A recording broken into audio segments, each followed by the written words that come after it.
काळ पुढे चालत होत्या हा मला अभिमान आहे. आमच्या वसंतदादा घराचा या काँग्रेस पक्षावर प्रचंड प्रेम आहे. आणि मी तुम्हाला सांगू इच्छितो 1917 साली वसंतदादांचा जन्म झाला. 19 साली वसंतदादांचे आई वडील मयत पावले. 2 वर्ष व्हायच्या आधी वसंतदादा झाला. लोकांनी साथ दिली, पाहुण्यांनी आधार दिला. तरुणपणात त्यांना काँग्रेस सापडली आणि त्या काँग्रेसनी वसंतदादा घडवले आणि वसंतदादांनी काँग्रेसच्या जोरावर हे स्वातंत्र्य मिळवले. आणि म्हणून काँग्रेसच्या विरोधात जात असताना आमच्या सुद्धा भावना होत नाही. मी 1998-99 पासून 25 वर्षात काँग्रेस पक्षाचे काम करतो. 2002 साली मलाही वाटलं ह्या काँग्रेसवर माझं प्रेम आहे. लहानाचा मोठा काँग्रेसमध्ये झालो. माझ्या वडिलांना खासदार म्हणून मी पाहिलेलं आहे.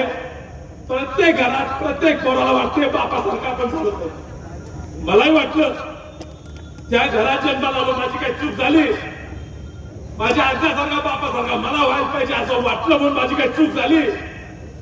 मी स्वार्थासाठी लढत नाही. पण 2002 साली मी पहिला म्हटलो मी काम करतोय जिल्हा परिषद मला जायला पाहिजे. पक्षाच्या लोकांनी सांगितलं घराने माझी होईल, तू जरा थांब.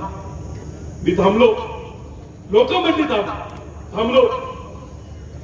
2005 साली माझे वडील वारले. मी उभारलं पाहिजे असं मला वाटत होतं. उमेदवारी आमच्या घरात मिळाली, मला मिळाली नाही. तक्रार केली नाही. लोक म्हटलं विचार थांब, कामाला सगळ्यात पुढे मी कळलो. ज्या वेळी काँग्रेस पक्षाचं तिकीट मिळालं मला थांब म्हटलं, मी थांबलो. 2019 ला सगळे म्हणते विशाल उभारलं पाहिजे, पक्षाने तिकीटच सोडलं. मला बोलून सांगितलं विशाल तू उभार, दुसऱ्या पक्षात उभार, आम्ही ठराव करून देऊ. पक्षाने एकतर्फी प्रेम, मी पण दुसऱ्या चिन्हावर जाऊन लढलो. परत आलं 5 वर्ष पडल्याच्या दुसऱ्या दिवसापासून कामात आलं. ह्या सांगली जिल्ह्यात पूर आला तर खासदार कुठे होते? प्रत्येक गावात पुराच्या जाऊन पुराची मदत घेऊन किट वाटप करून पडलेल्या घरांची पाहणी करून फिरत असताना कोण वाळू कुठे सापडते का उडगत होतो, कोण प्लॉट कुठे मिळते का बघत होता. त्यात आम्ही पुरात फिरत होतो. पूर गेला तोर करून आला. लोक घर सोडायला तयार नव्हते. खासदारची कार्यकर्ते म्हणत होते खासदार जगला पाहिजे, लाखोंचा प्रश्न जगला पाहिजे म्हणत होते. आम्ही रस्त्यावर उतरलो. भारतात पहिल्या कुठल्या कारखान्याने सॅनिटायझर निर्मिती केली असेल तर आमच्या वसंतदादा कारखान्याने केली असेल. प्रत्येक शेजारच्या मोठ्या मोठ्या म्हणणाऱ्या कारखान्यांनी सॅनिटायझर विक्री करून कोट्यवधी रुपयाचा नफा केला. आम्ही मात्र सॅनिटायझर घरटी मोफत वाटलं. 2020 साली आज 24 आहे. अहो काही प्रश्न आला, द्राक्ष बाग गेले त्या ठिकाणी आम्ही गेलो. ज्या अडचणी आल्या दुष्काळ पडला आम्ही गेलो. लोकांच्या सुखात दुःखात लोकांनी आम्हाला सामावून घेतलं, आम्ही त्यांची होतो. आणि निवडणूक जवळ आल्यावर वातावरण चांगलं होऊ लागल्यावर परत गाव रंगू लागला. परत राजकारण आडवं येऊ लागलं. परत याला थांबवलं पाहिजे याच्या बैठका होऊ लागल्या. मी ठरवलं ह्यावेळी कुणाच्या वादात जायचं. कोणतं काय बोललं जुना वादच नाही. वसंतदादांनी सांगितलं होतं ज्या दिवशी राजाराम बापू वारले त्या दिवशी वसंतदादा म्हटलेले बापू गेले वाद संपला.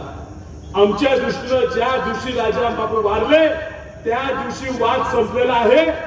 तुमच्या मनात अजून वाद असेल तो तुम्ही संपावा. आमच्याकडनं ह्याच्या पुढच्या वादाची भावना असणार नाही. म्हणून येत असताना राजाराम बापूंच्या पुतळ्याला नमन करून आशीर्वाद घेऊन मंचावर सुद्धा त्यांचा फोटो लावून आम्ही या ठिकाणी प्रचारला सुरुवात. हा वाद मिटलेला आहे. कोणीतरी आरोप करणार शेतकऱ्याचा मुलगा खासदार झालेला तुम्हाला पाहत नाही का? या वसंतदादा घराने शेतकऱ्यांच्या कष्टकऱ्यांच्या मुलांना कार्यकर्त्यांना पद द्यायचं काम केलं. आमची तीच भावना आहे की शेतकऱ्याच्या मुलांना आमदार खासदार झालं पाहिजे. भाषणात बोलत असताना स्वाभाविक भावना ह्या उफावून येतात. काँग्रेसच्या जडणघडणीत आमच्या कुटुंबियांचं खूप मोठं योगदान आहे. वसंतदादांनी ह्या जिल्ह्यात घराघरापर्यंत काँग्रेस रुजवली आणि म्हणून काँग्रेसचा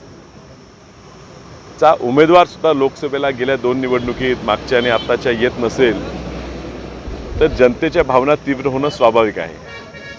उमेदवार मी असलो पाहिजे असं काही बंधन नाही आणि म्हणून पहिल्या दिवशीपासून तेच प्रत्येकाला सांगत आलेलो आहे की माझ्या उमेदवारीला विरोध करायचा म्हणून काँग्रेसची उमेदवारी घालवायची असेल तर मी थांबायला तयार आहे.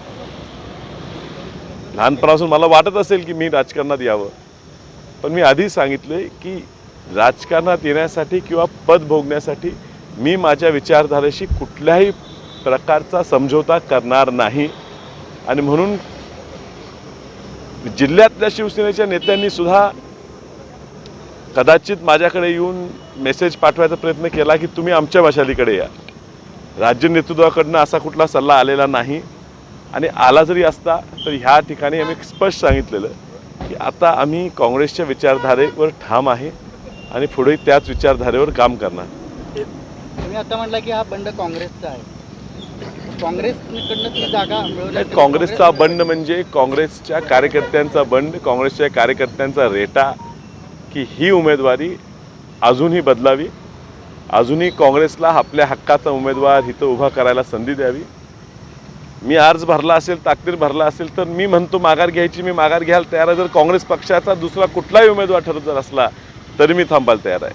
पण ह्या ठिकाणी काँग्रेस पक्ष संपावा आणि काही घराने संपावेत. आज माझी वेळ आहे, उद्या अन्यांची. ह्या ठिकाणी विश्वजित कदम आम्ही सर्वे एक संघपणे, संतरा कुटुंब वहिनी असतील, आम्ही सगळे एक झालेलोच आहे. विक्रम सावंत, पृथ्वीराज पाटील हे विश्वजित कदमांच्या नेतृत्वाखाली एक संघपणे काम करतायत. हे कदाचित काही लोकांना बघवलेलं नाही. त्याच्यामागे कोण आहे, का आहे, हा समाचार निवडणुकीनंतर घेऊया. पण लोकांना आवडलं नाही आणि येणाऱ्या निकालात हे दिसून येईल. तुमची उमेदवारी ठाम असणार आहे का जरी काँग्रेसचा उमेदवार फॉर्म मिळाला नाही? तर मला अजूनही विश्वास वाटतो की मलाच बी फॉर्म मिळणार. मी सांगितलेलं आहे की आता निर्णय त्यांच्याकडे ठेवला आहे, त्यांनी माघार घ्यायची आहे.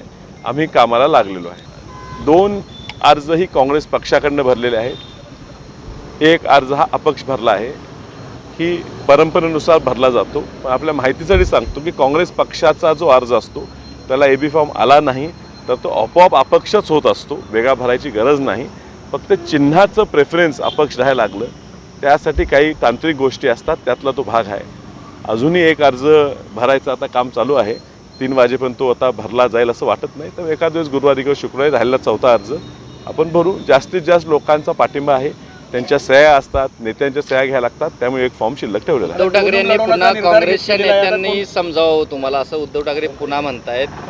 आज सकाळपासून आम्ही छत्रपती शिवाजी महाराजांच्या सांगलीत असलेल्या पुतळ्याचं दर्शन घेऊन, डॉक्टर बाबासाहेब आंबेडकरांच्या पुतळ्याचं दर्शन घेऊन,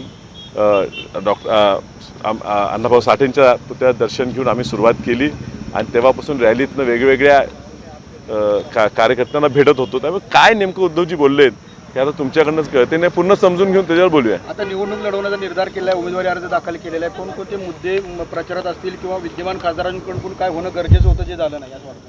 ते बघा, त्यात बोलण्यासारखं भरपूर काय आहे आणि आज भाषणात आपण बोललेलोच आहे.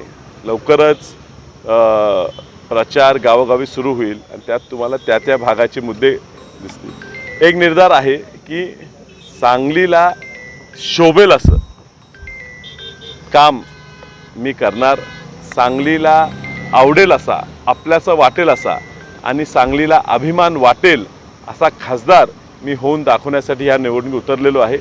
प्रश्न मांडण्यासाठी, निधी खेचून आणण्यासाठी मला वाटते की माझ्यात ती क्षमता आहे आणि निश्चितच लोक माझ्या ह्या उमेदवारीला भरघोस पाठिंबा देतील असं मला विश्वास वाटतो.